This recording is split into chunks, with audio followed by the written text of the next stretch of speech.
Great, welcome back.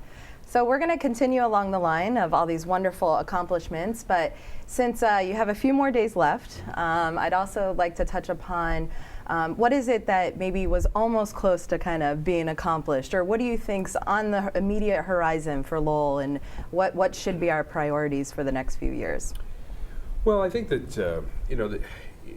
you should never be satisfied with where you are. I think you're always looking to get better, and as much as I'm proud of the accomplishments that we made, I think there's always room for improvement. And I think that financially, I think we need to continue to stay the course, but I think there's a lot more work to be done there. I don't know specifically where the efficiencies might be realized, but I think there's some more efficiencies out there probably. I think that the one regret I have, if you will, is that while I'm very proud of the fact that we had 0 tax increases the last couple of years and 1 1/4 the year before that, I do wonder whether we should have pushed for a little bit more revenue in those years, maybe going up 1% or thereabouts, 1.5%. I think we'd be in a little bit better. There's some tough times ahead for the budget in terms of our pension assessment. We're going to be getting hit there a little bit. We need to get more money into the schools. I wish we'd been able to really put more money out there, and it was tough to do that with a 0 tax increase. I think we need to continue to invest in our infrastructure. So those are some areas that come immediately to mind. I think we have to address the issue of what to do about the high school, and that's one that people are wrestling with, of how to do that. So, I mean, I think those are, the other regret I have, if you will, is that, I was hoping that when I left, obviously the city council still has to make their choice, but I was hoping that when I left that there would be a real opportunity to bring in another team of people or another manager with a municipal background that came with that experience. Mm-hmm. So I don't know if that's going to happen yet, but that's one that I'm hearing people that may want to go a different route than the quote unquote professional manager. Mm-hmm. So I'd like to see that happen. Mm-hmm. Because I think that that's how the Plan E form is intended to work, and I think that has served the city well over this period of time. Again, not because it was me, but because of the great team of people that sort of had that same philosophy. Right, exactly. One of the things that, I'm going to quote my friend Jack, our friend Jack, those of us in the bubble are part of the decision making. I feel I have a voice, I can speak up. But I live in the city and I drive through the city and I see pockets of communities, Middlesex Street, on Chester Street, on Bridge Street, that are still not part of the discussion. And some of it is I think, because it's not part of the discussion, they don't influence policy. And then you cannot, you have had, as a city manager, I think you had the Bridge Street initiative and the Lowell Highlands initiative. No, 2 neighborhood initiatives? I think we're on our 5th now. We had the Centerville, which focused on primarily around the Bridge Street area.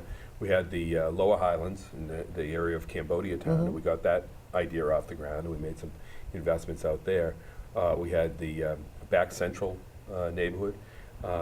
Most recently, we completed a neighborhood initiative effort up on the Upper Merrimack and over on the University Ave, East Pawtuckaville area. Okay. And this year, I announced just within the last couple of weeks that it's going to be the Lower Belvedere neighborhood. So these are economic development that you clean the facades of the building, or you? Well, we do a few different things. The idea behind the neighborhood initiative, and it goes back to the idea of putting money into the neighborhoods, is that you would pick one neighborhood. You continue to provide investments around the city and infrastructure and certainly services, but you pick one area that really got a focus, and by putting paving money, park money, economic development efforts, code enforcement efforts, you could make an impact on the neighborhood immediately.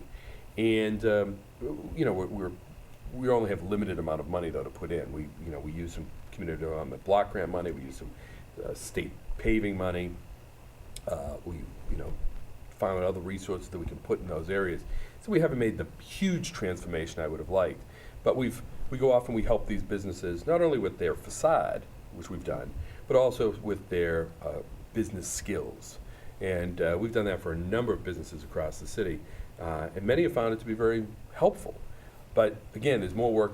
Again, always have to stay on top of these things and make that a priority of helping those small businesses succeed. Not only those small businesses, but the communities that live in back central, where I have my garden, Mill City Garden, thanks to this administration, right. Or where I live driving through Lower Highlands. There's still, and it's not the city manager's job to do this, but as the CEO of the city, there's still pockets again of people who are not part of the discussion. And what can you as an administrator do, or if anything, to help more people become part of the discussion? Well, that takes a long time. I think we have. You got 7 years. I got That's 7 years. Yeah. It takes quite a bit of time, quite a bit of effort. We've tried to engage the community with our neighborhood efforts. I go out, as city manager, I went out to every neighborhood group once or twice a year to talk about issues. We always had planning staff out there, the police department out there. They were always meeting with the neighborhood groups. Of course, the neighborhood groups themselves are, there's a small number of people in each neighborhood that belong to that organization. But we've tried to be more engaged and using more technology to do that, so that when people have problems, they can use eGov and email us at any time of the day, and it registers with us and it is sent off to the right place. See Click Fix, a smart app that people can use to let us know about something. We are now using Code Red as a telephone system that we can call people with information, particularly about emergencies, but hope that can be expanded to do all types of alerts to let people know about things. Anything that we can do to get information out. The budget document itself is a way to get information out. But there's this is an area that isn't just unique to Lowell. I think we've lost that sense of civic engagement. And that's actually an area that I'd like to see myself working on in the future, of how we get people to be engaged. And engage, I say civic engagement, certainly the notion of civics and being good citizens is important, but beyond that, it's community engagement. It's looking at the city as a community, and that's something I was on the radio recently, and they played my inaugural speech when I got sworn in, and I spoke then of the sense of community, and that's something that's been important to me for years. And I found myself towards the tail end of my time here. It's talking about community once again in a very strong term. And it's that notion that we're in this together. There's a common purpose. Right. And we need to find a way to get people to be more participatory, to get information. I think that's another problem, is we don't get good information. That's why I think the social media is so important, because unfortunately the newspapers is something that aren't necessarily telling the whole story all the time, and they are limited by their own business model at this point in time, and we need to get more people involved in the discussion of issues. Totally agree. And I think even looking ahead, the success of the neighborhood initiatives, I know firsthand in my former position at the Small Business Center, we were working with those businesses on the best retail practices, on all those business skills you were talking about. And I think that was laying the groundwork for many of those immigrant-owned businesses, maybe first, second, third generations, but that's making the connection. So that's starting, laying the groundwork there and continuing to do that. So moving forward, I hope that whoever takes over as the next city manager continues to understand the importance of those initiatives and continue to be in the community, right? You can't just expect people to participate. You have to be at the doors. You have to know who the people are. And asking people to participate is key also. So being at that door and saying, we want you to participate in this, goes a long way. And I've seen that in many different scenarios in life. You have to ask someone to participate too. Well, I think that goes back to maybe your comment about the boards and commissions, another area. Yeah. Let's get people, it used to be that it was always the same elite. And I don't say that from a negative standpoint necessarily, but it was the same sort of group of people always participating. And if we reach out and get other people involved, it's people that want to serve, want to be part of the solutions. That's key. And Lowell has a history of partnerships, right? That's right. One of the reasons why we all know each other is the strong commitment each organization, stakeholder in the community has, but being sure to widen that, create new partnerships is really important too. That's right. So, Absolutely. yeah. So, Great. So we also want to talk about the Fy15 budget. I know Joe's Yeah, very. right. That's, Yeah. that's why we brought Joe here. No, I didn't really get to look at it. I just heard your briefing of it, and I saw that the GIC increase is less than what you had projected. it is. I just, right towards the tail end, I noted that we had, we joined the GIC a couple of years ago when they finally changed the law that gave municipalities a little bit more of a ability to make changes in health insurance. By the way, I want to compliment you on the way you did that. You negotiated it with the people rather than ham-fisting it through. Yeah, well, thank you, and that was something we. And maybe we you can wanted explain to the what GIC is. GIC, Group Yeah. Insurance. GIC is Group Insurance Commission. It's a state. It's the insurance program that the state employees belong to, and back in 2012, I guess it was. My years might be escaping me. They changed the law that gave municipalities a little bit more ability to negotiate health insurance. And what they said is basically that you can force your employees to do something with regards to health insurance if they don't come to the table and negotiate, or if they don't, in any event. It was our goal that was a fallback position. We wanted to be able to sit down and work with the employees. And so the immediate reaction of the employees was, well, you're just going to stick us in the GIC. But we made a conscious effort to set aside, I think it was 60 or 90 days, to hammer out an agreement. If they could come up with a plan that would save us as much money as the GIC, we would go that route. And they looked at Blue Cross, they looked at some other options, but the best deal everyone came to realize was the GIC. And immediately we saved, I think somewhere in the vicinity of $7 million. Then we saved that again the next year, plus a little bit more, because we didn't have to set as much money aside in a mitigation fund. And it's proven to be very helpful to the city. And this year, fiscal year 2015, we were, and keep in mind that for a while there, the city was seeing growth of its health insurance costs of anywhere, I think about 9% a year. This year when we did the budget, we said we're looking at a 2% increase, because that was the preliminary number that I had heard. And which was a great number. But then this week, as I'm getting ready to leave, we heard it was only going to be 1%, which means a savings to us on the city side of about $275,000, which I've notified the city council that that's there, that they can use that any way they want, but or the next administration can use it. But they could put it towards more school spending. They could cut back on the tax increase that I suggested of 3.5%. Or they could put it towards hiring 5 more police officers. Won't get you 5 police officers, but it'll get you a good chunk of the way there. So the GIC has been the health insurance has been a big accomplishment during my time here, and I was very pleased. And we had a great relationship with the public employees group. Yeah, I could sense that. Another area where I think you used data to make a decision was in the salt spreading.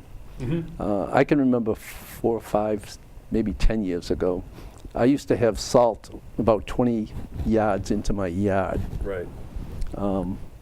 But I think what they've done is they made an investment, you've made an investment to make it more efficient and probably more effective at the same time. Yeah, well, technology is a wonderful thing, and we were able to purchase some new equipment. That was something, if you look at what we did with capital spending, we spent about $200 million on infrastructure, being roads, buildings, parks, but also equipment. And we finally bought some new DPW equipment. When our guys would go in the morning, it would take them about an hour to get all the trucks up and running because they needed more work. So we finally bought some new DPW equipment that can get right out the door. And part of that was we bought sanders that had computerized equipment on it that controlled how much salt went out. And it's a real, policy wonk, nuts and bolts type of thing that we got into. looking at data. But we spent $200,000 buying that equipment. Some of it came on the equipment, then we spent some more in a special appropriation that was not unanimous on the city council to spend that money. But by spending that $200,000 in these 2 years that we've had it on, we've saved about $1 million. So we got In 2 years. In 2 years, we got a quick payback, and now it's all new equipment will all come with it, and it provides better operations and saves the city money, and that's a win. Well, that's why I want to get back to my original point, that the good numbers that you've been able to put up are really the result of a lot of good decisions. Right. Well, they are, and and Joe, you mentioned the database decision making, our STAT program that we started working on back when Andy Sheehan was my assistant. I was familiar with City Stat in Baltimore and Summer Stat that had been put in place in Somerville, and I wanted to do that when I first came on here. It took me a while to get Andy in, and we started it, and then of course Andy was sort of pushed out of the job in the sort of a political battle in 2009. But we finally were able to get it back, and Patrick Murphy, when he was elected as city council, had seen what we were trying to do and wanted us to get back to that, which I was quick to do. And people look at the STAT program as something where we just get a lot of data. They don't understand that it's a whole process. Every week, we sit down with one department, the key staff people, the key management team, including the departments that's being looked at, and we have a dialogue about data. And we decide what we're going to look at, where the problem areas, and what new data are we going to get in. It isn't just the same report always being processed through. It's something that we're sitting down and we're brainstorming and looking at that data. And that was an area that, looking at how much salt we were using. And we had Ralph Snow, our new DPW director, who was looking at, okay, how can we do this differently? And he and his team went off and found this equipment. And they, it changed the way we did business in the city. When suddenly you had these guys who've been working for the city for 10, 20 years, no longer just saying we're going to do things the same way, but let's look at investing a little bit of money to save big long term. And that was very rewarding and encouraging to see. And I saw that across the departments. I tell the story that I'd go to department head meetings on a Wednesday morning, once a month, after a knockdown, drag-out city council meeting, and I'd be pretty frustrated. And I'd sit there and I'd listen to those department heads and the great work that they were doing, and it would energize me as to what we were accomplishing. Could I just, one quick question? As from a layperson, I don't understand this, but the retirement obligations the city is going to have down the road, are we on the path to meet it or not? We're on the path to meet the pension obligations. We're on a full funding schedule. We'll have that paid off by, right now I think it's 2034. We will probably accelerate that once the new stock market returns come in. But then we will, our bigger problem is going to be on the retiree health insurance. That's up around $470 million that's laying out there. And I know Joe's familiar with the changes that are proposed in law here in Massachusetts to start to put some restrictions on those benefits. All really good examples of why we need to be data-driven. We need to make sure, as we're looking at our Fy15 budget and future budgets, that we're making sure to have that behind us so that we can continue to make good decisions and make sure we're putting our money where the priorities are. So we're going to have to wrap up this section, but want to move on after the break into economic development, clearly a key component to us being able to have money for the budget at all. So we'll be back in a few. Thank you.